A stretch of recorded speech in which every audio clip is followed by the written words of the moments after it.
certains disent aujourd'hui qu'ils n'ont mis aucun homme politique en Côte d'Ivoire. On n'a pas oublié qu'Ali Koulibaly, Kafana Koné ont été arrêtés à l'école de gendarmerie, ont été torturés.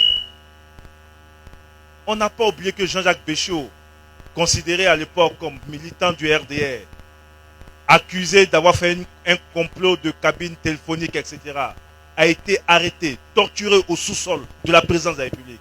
Peut-être que ceux qui parlent aujourd'hui ont la mémoire, ont oublié, ont la mémoire courte, mais nous n'avons pas oublié. Ce n'est pas parce qu'on pardonne qu'on oublie les méfaits, les actes qu'ils ont posés contre les populations ivoiriennes.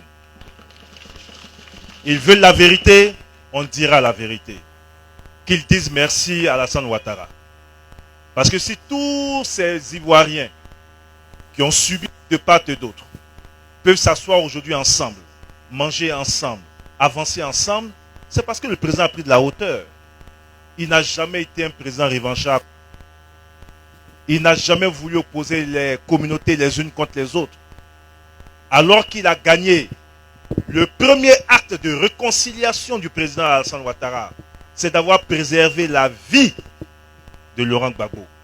Parce que Laurent Gbagbo a été arrêté, on sait dans quelles circonstances.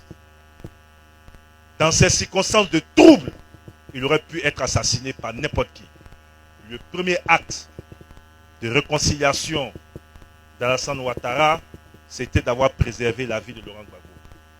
Le général Robert Gueye aurait voulu aussi que le premier acte de réconciliation de Laurent Gbagbo ait été de préserver sa vie. Malheureusement, il a été assassiné. Sa femme a été assassinée. On oublie que notre président, Alassane Ouattara, a échappé aussi à un assassinat.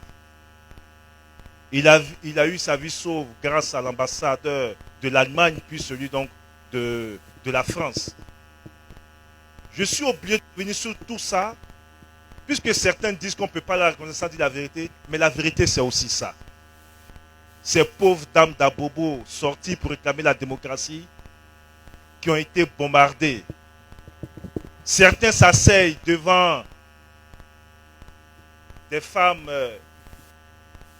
de détenus militaires pour dire que, bon, eux,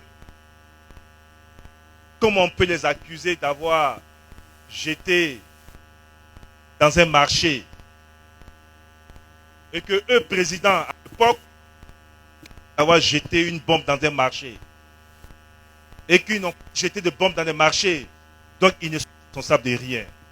Je voudrais leur rappeler que Hitler n'a jamais attrapé un juif et le mettre dans un four. Hitler n'a jamais jeté de bombes sur des juifs. Mais Hitler a été rendu responsable, moralement, politiquement, de tous les assassinats que son système a créés. Donc, vous n'avez certes jeté de bombes, mais moralement, politiquement, vous êtes responsable parce que vous avez un système qui a favorisé l'assassinat des Ivoiriens. C'est important de le rappeler.